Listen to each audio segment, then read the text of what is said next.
Alright, what's up mga Kawal TV na to ano? Another day, another spear fishing day. Kaya tara, magkuyog na punta. So karon dai no, kuyog na to atong dive buddy si John Spen o ato ang duha ka import si si Leo Chavez o si Dasser Perez no.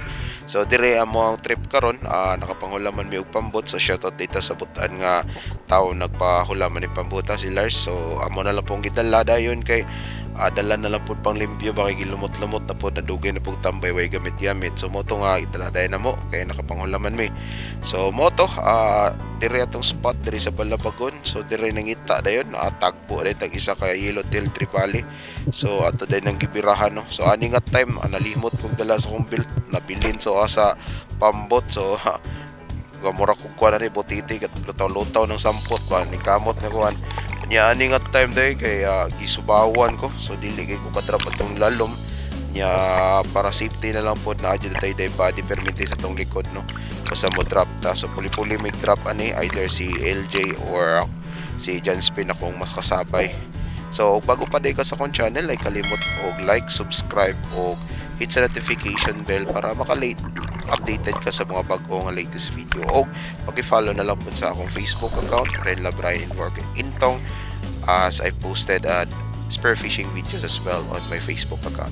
So dire pirada na punta no. So gitry na ko drop around 10 meters deep kauban akong dive dito sa ibabaw. So gipalantaw na ko siya or gipa-check na ko siya kung okay ra ba. So para pud sa ko ang part ani kay di kaya kay sakit sa ulo o sa agtang. So paglantaw na ko nangigo ra ko ning drop diri nga naglantaw pud ba og mabatay masalagmaan na ning napita kay kuan man nindot man napita nga side diri kay lalom isig kakilid pa. So isuway lang po nako mamalik niya midiri pohon. So paglantaw na ko wala may isda. So now datoy surgeon or indangan. So paspas po kayo kuan pod iglas pod. So saka na lang tani balik ta sa ato ang dive body og mao to no si kung sulti nga dili ta maman na og lain tong lawas niya sa taman nga gahi may tag-ulo tawag sa dagat di bitaw. So dili po ko maman na no og ako ra usa if dili sakto or wala saktong kondisyon akong lawas. So nakoy dive body gid na niya lahi po datong tripping na kay kuan ay ilis-ilis big dive o dili gani nako kaya turok daplin. So ana ra ng trip na to no. So karon ning kuyog lang jud ko ani nila kay syempre nagpingon nila nga mo adto daw sila magsakay sa pambot. So kita pod ganahan pud tam sakay kailan napping bisag naginom-inom pud tambal ba say yes pirada din. So dire day na gitudlo nga gatasan ng dive body nako kita siya kuno nya ako yang ipatira kay may na lang daw malingaw ko ba kay sige na lang daw ko kinoktok dulag mobile legends balay ba kay wala palapana pila kadlaw kay tungod lagi gisipon nya lain pa akong ulos pero dive body dapon birada dapon tirahan na to mura ragwa hilante okay ang ulo lagi ni ngani nga ko ano pero safety ra gid po no. So kaya raman po nato di rin po ingon nga what yung tagalisod pero nalang kay part sa ato ang ulo nga mo action lapad. So dili po tawa palalo ayo na saka na dahil pa. So mo ni first catch or second catch sa to no ko atag usa ka gatasan or stonefish grabe ra bigig lala ni. Og shoutout day ko sa Sapong family ug Guntalan family o kay Sed Balabagan from Bambang Nueva Vizcaya o kay Angelica Supong Pogoy iyang mama.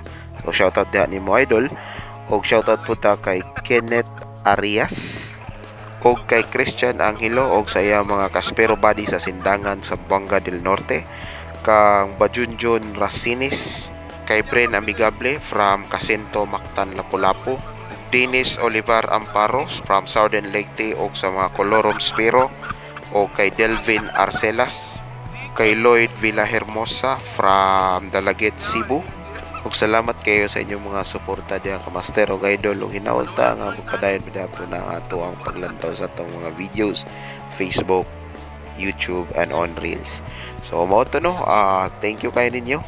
So balik ta sa ato ang activity for today. So mauna ni kakilaw ro mi kadyot no kay kanilaging lakaw na mga kalit-kalit ba diretso ra wa jud way mga dala ba. So may gani kadala tag suka nya may asin na mo tubig dagat na to gamito no. So ngita di tag diskarte sa dagat ani nya kani well nag prepara ko sa kilawon nga ginamay ako pong body kalingaw paglimpyos pambot ba kay baga na kay lumot so mo to yang gikiskisag kuan tarong aron matangtang to mga lumot. So good sa pud kayo no. So dire bambam takadyot kay magsikan dive tani. So paniud to ba. So niabot mi diri sa mong spot mga alas 12 na nya. Nakakaon mi mga alauna. So isa pud ka oras mi naman na. So moro toy kuha na mo tawon kuloy kayo. Usa ka gamay nga yellowtail o usa ka gatasan tapos na yung mga tambod ko ni LJ or isa ka mga GT ba na yung mga tulo or pat na sito kubok mo to mong gikilaw. So mo to biranda na sa second dive so dir kita mi mga kinason una munit na lang midaan kay para naan na yung madala pag abot sa balay ba kay after pas mo yung tanila kawaron. So dire grabe atong body no si Leo Chavez or si LJ ba kay kakuha gid sa iyang pinangandoy nga isda. So kani mo ni first time niya nga kuha anong sukad niya sa kuy no pamana. So pagsaka go niya kanagong bubbles bagikan sila lom na porma og word nga yes YESS then that ba sa iyang kalipay nga first kakuha gid siya isda. So iyon na niyang kuha mo to siya tossed fish. So second awag yun niya kuha ada ng isda no iyag yung gihulat nga musaka ko aron mabidyuhan daw kuno nako nga nasa nako nga ikaduha sa sige na mo kuyog ba kay sige binig kasiro ni bata.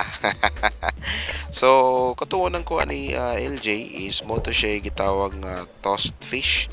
So karon ang ikaduha niya nga nakuha karon is usa ka parrot fish.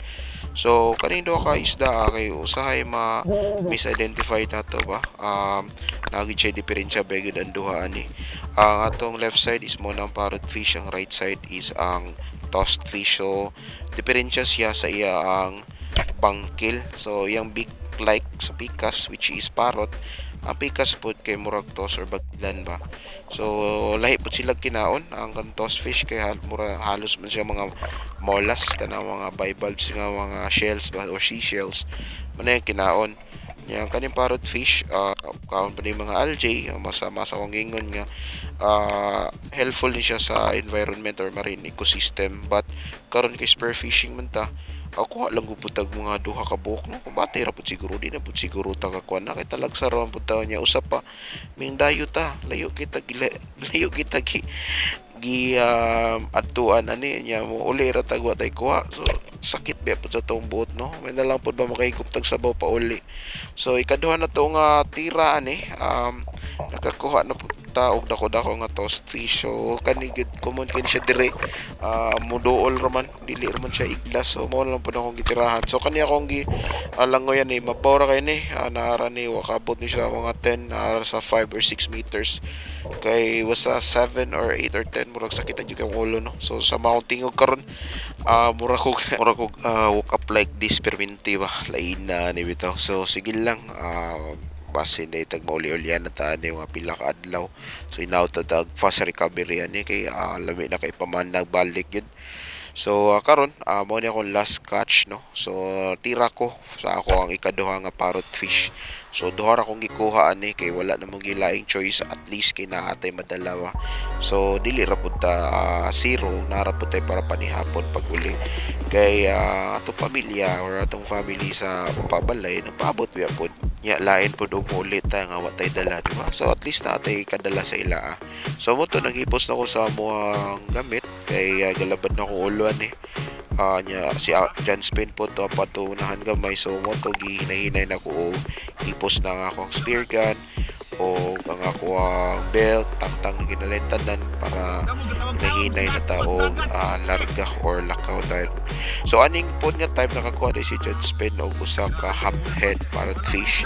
So usa ni siya ka male parrot which is commonly po nga makita diri sa mua nga site. So dire mo lang gini among gipatirahan kay maulagi layo gyud gi adto ano. So aron na lang pod ba nga dili ta lakansi sa tong biyahe, di ba ana man gina. So mao to uli na mi ug diri bilib kay kuan na kay kana nga bangka ga layag ra na siya nya layo kayo gikan piskador ya padung pauli usog ka nakaabot noon nya gwapo kayo the survey kay lakon ra man ano. So mo to amo na ding gihipos ang among kuha. So mao ni atong kinason ya atong mga kuha. So check lang nato no. So mo ni siya ang hammerhead parrot fish po ng kuha ni Jenspin. So mo na katong una last na ko nga natirahan ug kana ang LJ isa. So napapod na iuban kani mo siya toast fish usapod usa ka LJ pod nga toast fish. Tapos ako apod usa nga toast fish ug kani mo to siya gatasan no, or stonefish. Grabe ra bigid kay na siya tunok no. So matunok taan na murag giputag mo kapanghilot anag kanang piang na ulian na daan masusakita ra ugit siguro na no. So mao ta preparado rin ta anya kana ka idea may murag lami man kaon og kanang tamis niya aslom-aslom. So mo to birahan din ako ang pang sweet and sour ya gilarang lang pud ako tungkod stonefish. So birada kay latawor ganang sabaw na sus ga silver beha grabe na lamang yun nga kaon no. So mao po niya to ang escabeche or sweet and sour nan birada kaya no o gano suwayan ko na to na tawon ko ng kaon be ay ug mora to no. So labay ra ko salamat sa paglantaw. Alright.